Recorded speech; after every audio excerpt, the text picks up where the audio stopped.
On today's season premiere of Cronkite Sports Live, Arizona State football has matched its win total from 2023 just 3 games into the season. We'll break down what happened last night in San Marcos. And speaking of undefeated, ASU volleyball is off to a perfect 7-0 start, but now face their toughest test yet against number 5 Nebraska. Stay tuned for an exclusive interview with J.J. Van Niel in Lincoln. Non-conference play is in the books for Sun Devil soccer. They opened up Big 12 play last night. We'll have that and more on Cronkite Sports Live.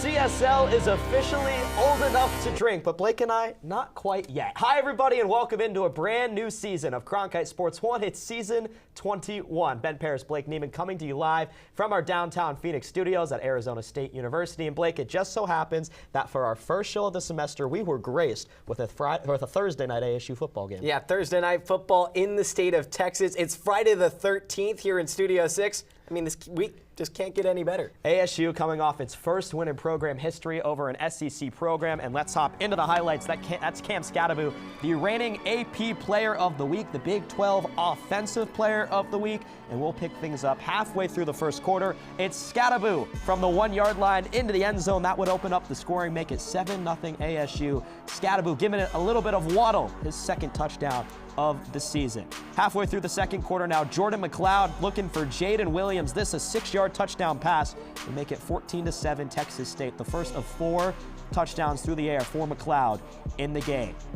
Just under 4 minutes to go in the second quarter. It's Levitt rolling out, looking way downfield to Jordan Tyson, and a 52-yard reception as he'd cut back towards the middle of the field and into the end zone. That would make it 21-14. Tyson's first touchdown as a Sun Devil after he sat out the entirety of last season with a knee injury. A special moment for him.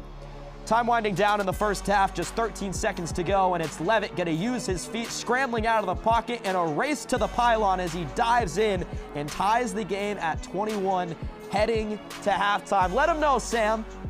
Running into the end zone. Sam Levitt's already shown off some speed this season.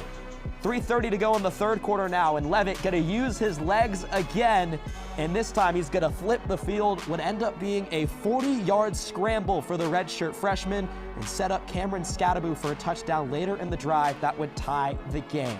To the fourth quarter we go. Just over 9 minutes to go, and Ishmael Mahdi fumbles the football. It was forced by Shamari Simmons and picked up by Justin Watley. That would set up an ASU field goal on their next drive to give them a 31-28 lead. On the next drive, when Texas State gets the football back, McLeod looking deep, and it's Xavier Alford picking it off and helping ASU seal the deal, or so they thought. They thought they'd be able to run out the rest of the clock. They thought the game was over, but they ran into some clock management issues as Sam Levitt would take a knee on the final play on 4th down. The officials, after review, saying there was 1 second left on the clock. Kenny Dillingham was telling his players to go back to the locker room, but it wasn't quite to be. Texas State would run one more play as they try to get off some laterals and find their way into the end zone on the last play of the game, but it wasn't meant to be. ASU would jump on top of a fumble and escape San Marcos with a 31-28 victory to move to 3-0 for the first time since 2019. Finally speaking, because after a while they put a second back on the clock and ran another play. Could you explain to us what the referee told you there? Yeah, I'm only out here right now so I don't get fined. That's all I got to say, because that was ridiculous. A lot of work, so I say there's a difference between confidence and cockiness, right? If you're cocky, it means you just think you're going to win. If you're confident, you put the work in. You're prepared that whatever happens, you're going to be confident. And we want to be a confident football team. I thought today we played confident. Quite the back-and-forth battle in the Lone Star State on Thursday night, but the Sun Devils stood victorious at the end of their final non-conference bout. And there to witness it all was our favorite Texan, Max Cepeda.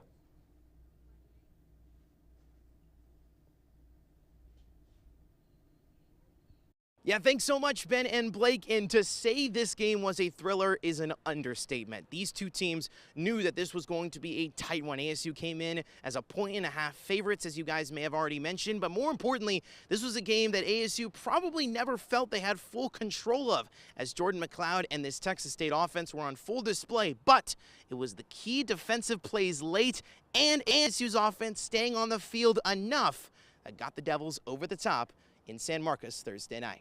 Very, very good for our football team to win that game, to be in a game like that, come out on top, and make the play when it mattered. I think it just gives confidence in those moments for our guys. Now our guys get a little bit of downtime for a couple days. You know, it's been a battle.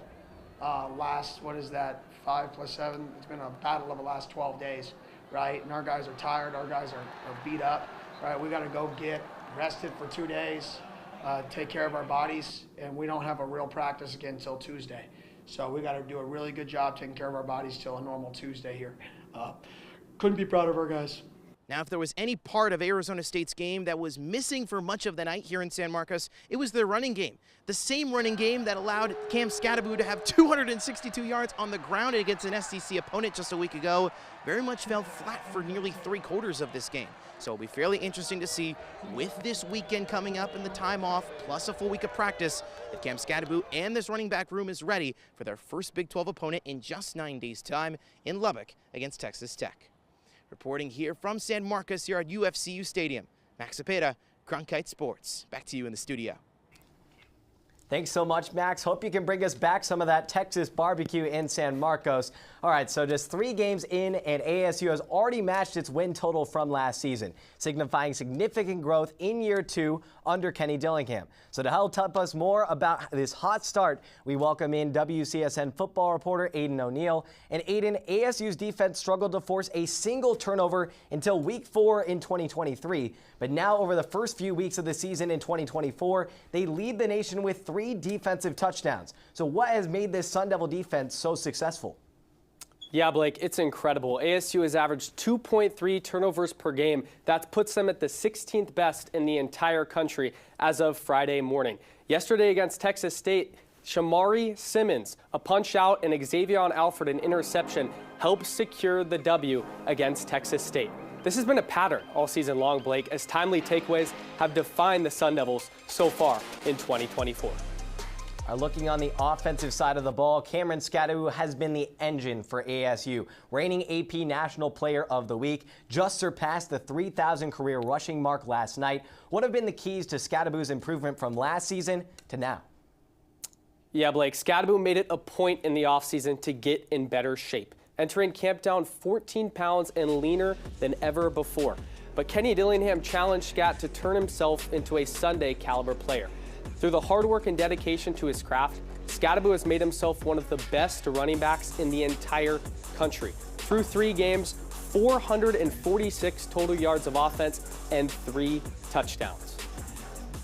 First year in a new conference brings new expectations, and many of them were low for ASU, with the Devils being picked to finish dead last in the Big 12 media poll in the preseason. But now, given what we've seen over a perfect 3-0 non-conference showing, where does ASU stack up against the rest of the Big 12 competition? You're absolutely right. ASU is picked last to finish in the preseason poll, but no one expected a perfect season thus far. Against Big 12 opponents all time, 116, 84, and 1. And they open conference play next Saturday in Lubbock, Texas, against a struggling Texas Tech team who lost 37-16 to Washington State. This ASU group seeks to become the first ASU team to start 4-0 since 2007. What did that team do? They finished 10-3. The last team to start 3-0 was in 2019. They finished 8-5 in the regular season. There's now an expectation to make a bowl game historically, and ASU will look to continue this momentum moving forward. Thanks so much, Aiden, for stopping by. ASU begins Big 12 play next week in Lubbock. ASU volleyball is picking up right where they left off, 7-0 to start their season, and it's year 2 under head coach J.J. Van Niel, who led USC to 3 NCAA tournaments in his last 5 seasons there, and ASU to their first tournament appearance since 2015. Our Jaden Taylor is in Lincoln covering the ASU volleyball team and sat down with Coach Van Niel last night. Post game at the Nebraska Classic, Jaden Taylor here with the head coach of Arizona State Volleyball and JJ Van Neer. You get a big win, a sweep over Wichita State here in match number 1. They have a big matchup in front of a sellout crowd of over 8,000 tomorrow against the Nebraska Cornhuskers. How do you feel a trip like this really shows what this program can be going against a team like the Nebraska Cornhuskers?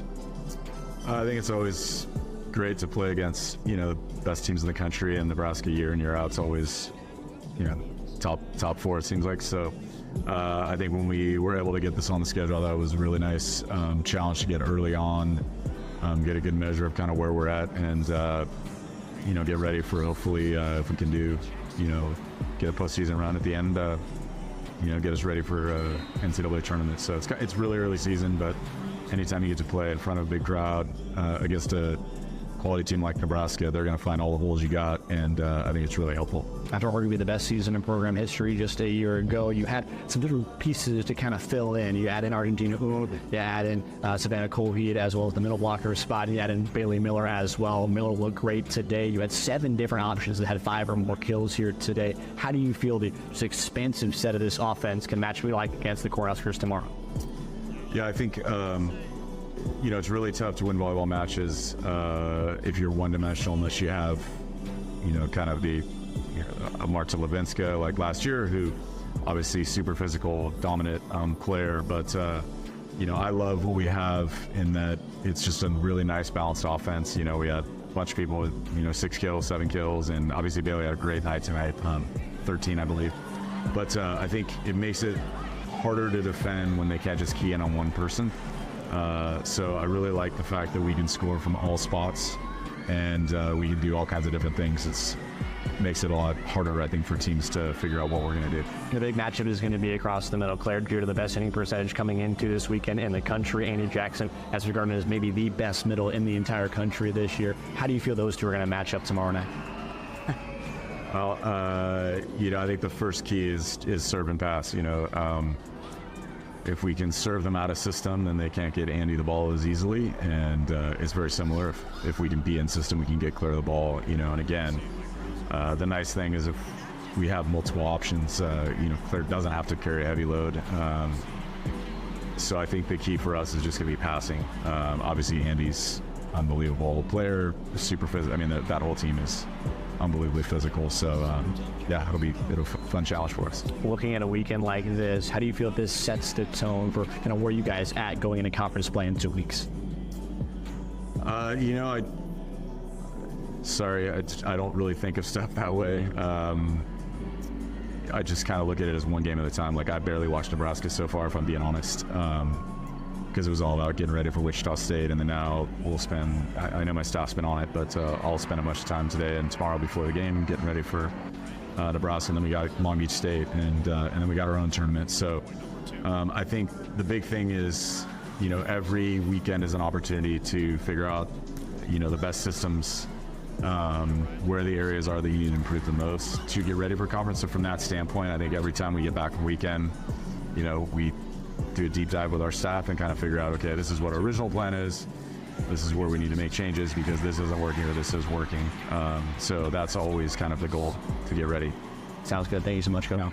No problem. First serve tomorrow, right at the Bob Devaney Center, 5 p.m. Arizona time. Big matchup between the Cornhuskers and the Sun Devils. No one could have predicted the instant success J.J. Van Niel would have in his first season as the head coach of ASU Volleyball, as he led the team to its first Sweet 16 appearance in the NCAA tournament since 1995. During the offseason, though, Van Niel had to hit the transfer portal and rebuild. Charlie Lemoncelli introduces us to the new faces on Sun Devil Volleyball. Following 28 wins and a trip to the Sweet 16 in 2023, Sun Devil Volleyball lost 3 key starters in the offseason.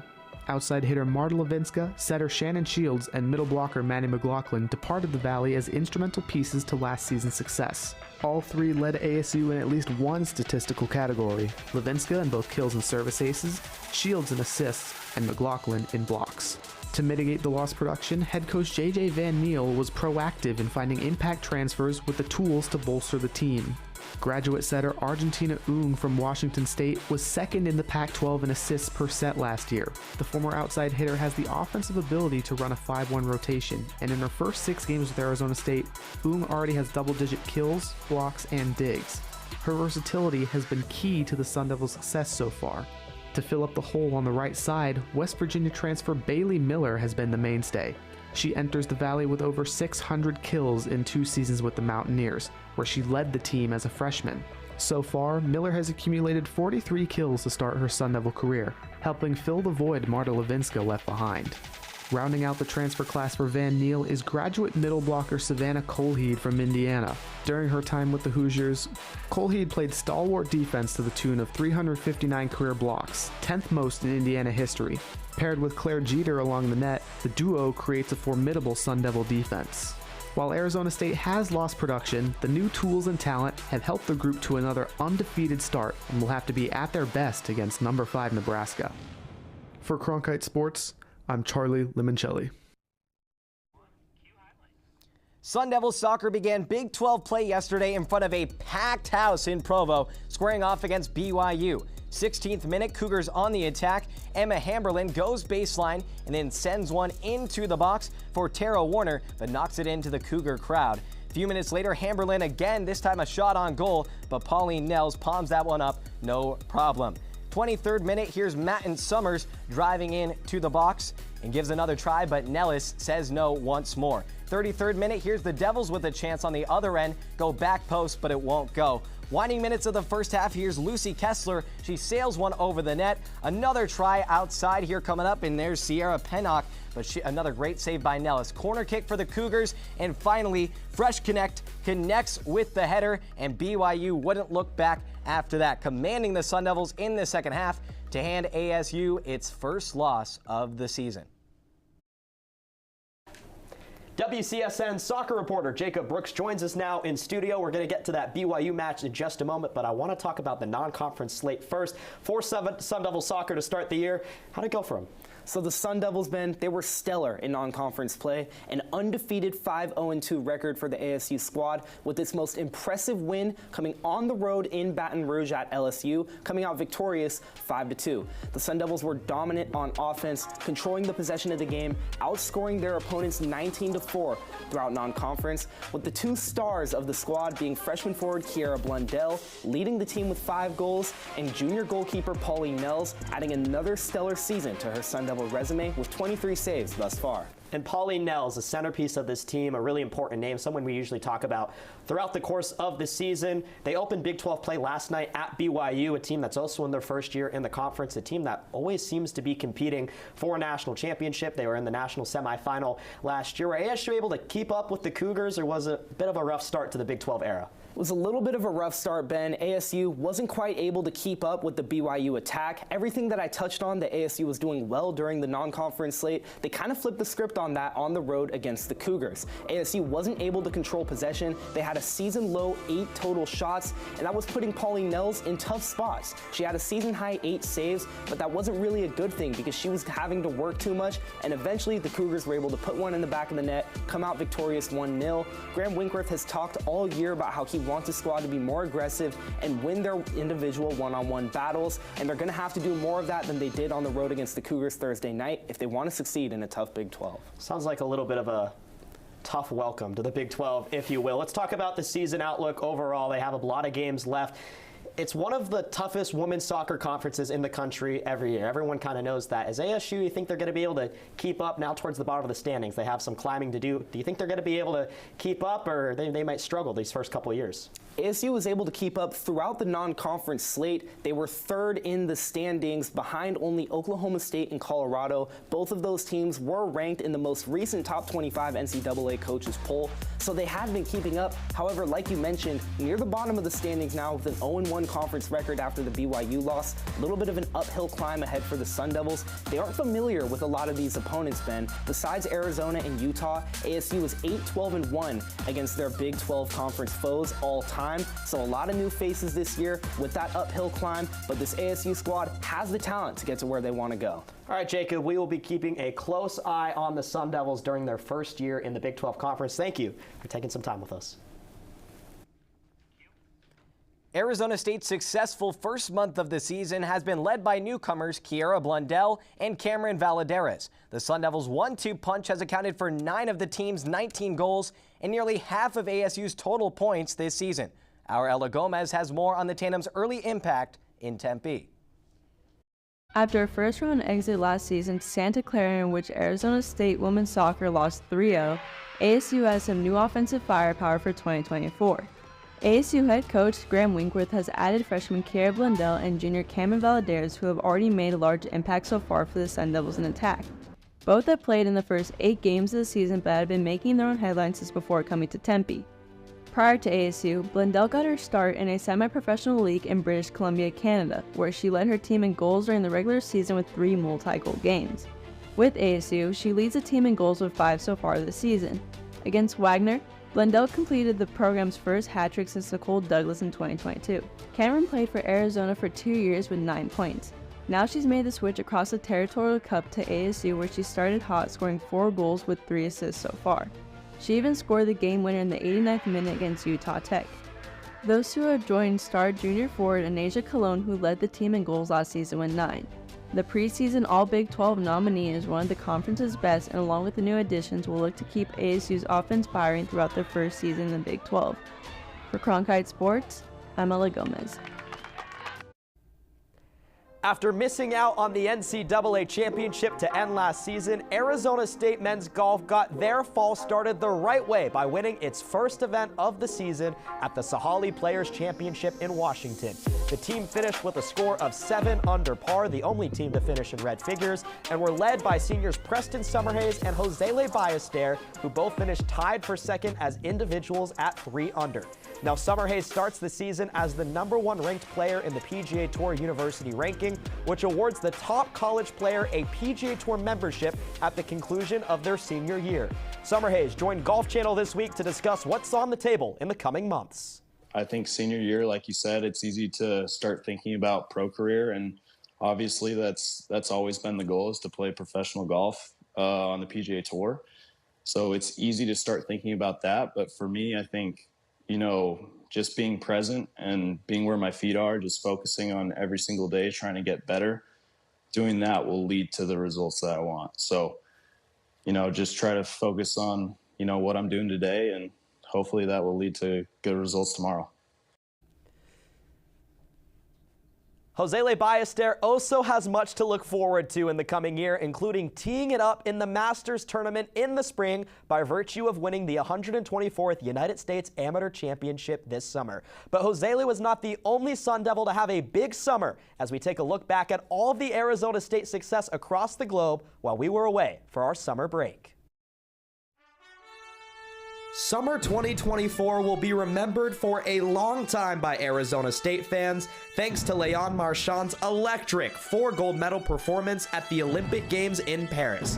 The Frenchman, who turned pro after winning the NCAA championship last spring, became the 4th swimmer in history to win 4 individual golds at a single Olympic Games, and completed what many are considering the greatest double of all time when he won the 200-meter butterfly and breaststroke on the same day.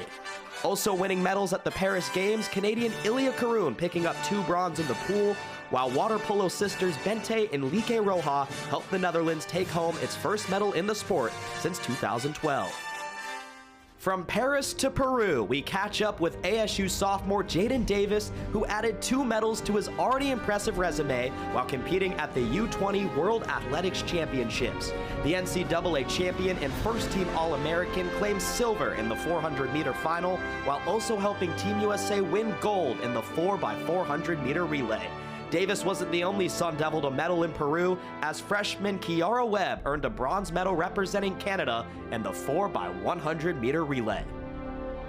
We wrap up Sun Devil Summer 2024 with Josele Ballester, who became the 4th Sun Devil to win the United States Amateur Championship at Hazeltine National Golf Club.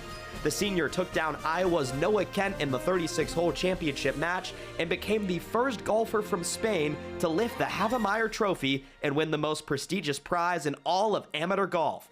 But that's not all for Ballester, who earned spots in the Masters, US Open, and Open Championship as a result of his victory.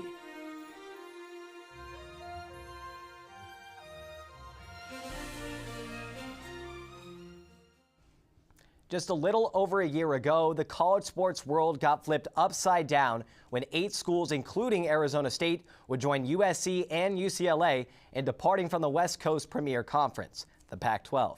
Now, over the past month or so, we had witnessed these teams chart forward into their new leagues around the country. However, a conference that seemed to be doomed for death still had a forgotten two, Oregon State and Wazoo, who had the college sports world wondering what they would do. They have chosen to fight, not flee, rebuilding the pack from the rubble the others left behind.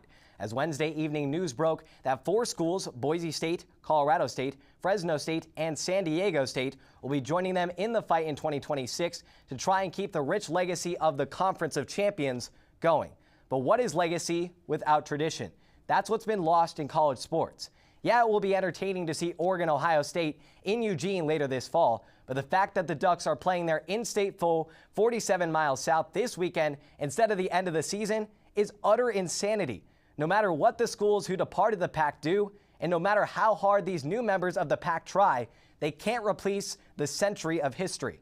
The Conference of Champions is in the past. The future of the Pac is for those new schools to forge, but fans will appreciate much more what was than what is, and that's the way it is. Time now for top play as we check in with Preston Summerhays at the 11th hole at Sahali Country Club on Sunday. This is the par 5 after his tee shot went off the cart path 3 times, leaving him inside 160 yards on his approach and setting up this putt for eagle, and Summerhays would drain it. Been a good luck for Preston Summerhays on this Friday the 13th show. And talk about some Thursday night football, and Texas Sun Devils got some big luck and some big hits. How about Shamari Simmons saying night-night, sleep tight? The Devils came here for a fight. Sun Devils with more. Everybody loves explosive plays, so let's take a look at this one more time. Levitt looking Jeep to Jordan Tyson, his first touchdown in an ASU uniform. I don't know how Sparky Berry could keep himself composed watching that one. That's going to wrap up today's edition of Cronkite Sports Live. Nothing too bad happened on this Friday the 13th episode. For Blake Neiman, I'm Ben Paris. We'll see you next week on Cronkite Sports Live.